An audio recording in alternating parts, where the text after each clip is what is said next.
Cricket के मैदान में एक नया खिलाड़ी आया है, बेहद ताकतवर, बेहद शानदार और कमाल की उसकी पकड़ है गेम पे। और ये खिलाड़ी है एआई, आर्टिफिशियल इंटेलिजेंस। और राहुल द्रविड़ ने इशारा किया है कि इसका जो बहुत सारा उपयोग किया जा सकता है, खासकर इंजरी को बताने में, खिलाड़ियों की चोटिल कब हो सकते हैं, जिस तरह का पैटर्न होता है। Basically data based economy intelligence technology है और जिसका राहुल द्रविड़ इशारा कर रहे हैं। और जाहिर तौर पे मतलब उन्होंने ये भी एक वार्न किया है कि इस टेक्नोलॉजी का इस्तेमाल संभल के करना पड़ेगा, ओवर डिपेंडेंस नहीं हो सकता। लेकिन इसके कई पहलू हैं। क्या आर्टिफिशियल इंटेलिजेंस के आने पे गेम बहुत प्रेडिक्टेबल हो जाएगा? अगर आप ऐसा समझते हैं, फिलहाल तो ये कहते हैं कि जैसे हमारे दोस्त अभी कह रहे थे राकेश राव जी, कि बहुत ही इन्फेंसी में है। आज मैंने 4 सवाल पूछे एआई से, और 4 सवाल में पहला ये सवाल था कि रोहित शर्मा खेलेंगे या नहीं। उन्होंने कहा खेलेंगे। ये आप देख सकते हैं, ये यहाँ एआई सही है। उसके बाद हमने पूछा दूसरा सवाल, विराट कितने रन बनाएंगे? तो उन्होंने कहा, एआई का आंसर था 20 से 30 रन के बीच। तो ये एक उनका जो डेटा बेस्ड होता है, जो उस डेटा को खंगालने के बाद, डिफरेंट एनालिसिस के बाद इस नतीजे पे पहुंचा है। तीसरा सवाल ये था कि ये मैच कौन जीतेगा? एआई का आंसर है भारत। और चौथा जो एक था कि टॉस कौन जीतेगा, इस पे कहा कि जानकारी उपलब्ध नहीं। मैंने 2 बजे से पहले, टॉस से पहले ये पूछा था। तो आप समझ सकते हैं कि एआई का इन्फ्लुएंस किस हद तक बढ़ेगा।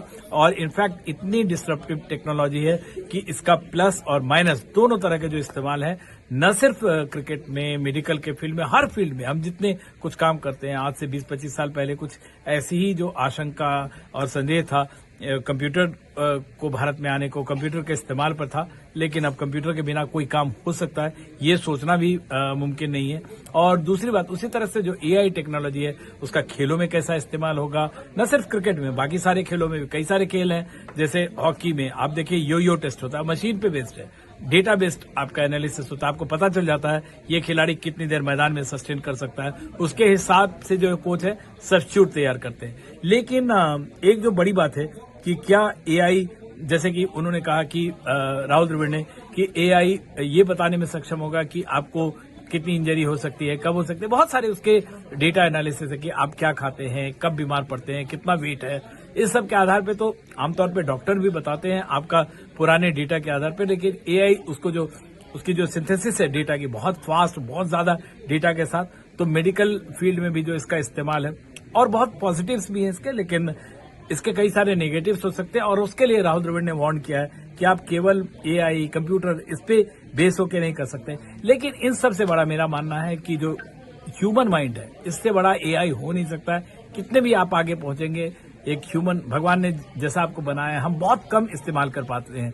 1300 क्रेनियल कैपेसिटी हमारी पुरुषों की होती है, 1350 क्रेनियल कैपेसिटी होती है माइंड की। महिलाओं की 1175 के आसपास होती है क्रेनियल कैपेसिटी। सिर्फ वॉल्यूम की बात कर रहा हूं।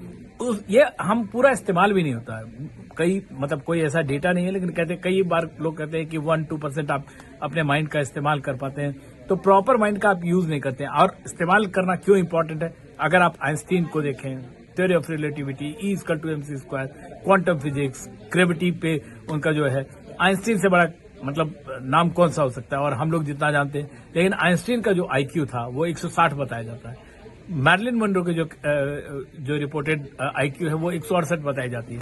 लेकिन आप जानते हैं कि मानवता के लिए, ह्यूमैनिटी के लिए, साइंस के लिए कितना योगदान आइंस्टीन का है। तो उस मामले पे दोनों को एक पैमाने पे रखा भी नहीं जा सकता। तो आप कितना इस्तेमाल करते हैं, फाइनली ये मैटर करेगा। तो सबसे बड़ा जो एआई है वो माइंड है। और ये तो आप टेक्नोलॉजी के ना स्पीड को आप रोक सकते हैं, ना टेक्नोलॉजी के आने को आप रोक सकते हैं। तो टेक्नोलॉजी के लिए आपको तैयार होना चाहिए। और कई सारी टीमें हैं, जो कि भारत है, ऑस्ट्रेलिया है, एक लिमिटेड स्केल पे इंग्लैंड है, ये सारी टीमें, अब पाकिस्तान भी टीम सिलेक्शन के लिए वो एआई का इस्तेमाल करने की बात कर रहे हैं। तो ये सारी टीमें इस्तेमाल करती हैं। लेकिन राहुल द्रविड़ विजनरी हैं और दूर देख सकते हैं, इंटेलिजेंट है, टीम को जूनियर से लेकर सीनियर लेवल पर कामयाबी हासिल है, खिलाड़ी के तौर पर रही है।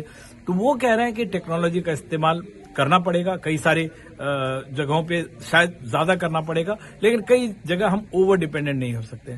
तो राहुल द्रविड़ का जो एक विजन है, अलग अलग फील्ड में एआई को लेकर बात हो रही है, लेकिन जो उन्होंने क्रिकेट के जरिए सारे स्पोर्ट्स में किया, ओलंपिक्स में भी टॉप्स की कमेटी में वो रहते हैं। तो वो जो उन्होंने इशारा किया, एक वर्ड ऑफ विजडम है, एक जो ध्यान देने की बातें हैं, और हो सकता है कि भारतीय खेलों की सूरत इसके जरिए आगे बहुत तेजी से बदले, क्योंकि टेक्नोलॉजी में आप जितना आगे रहेंगे वो आपको एडवांटेज देता है। दिल्ली से विमल मोहन, एनडीटीवी इंडिया।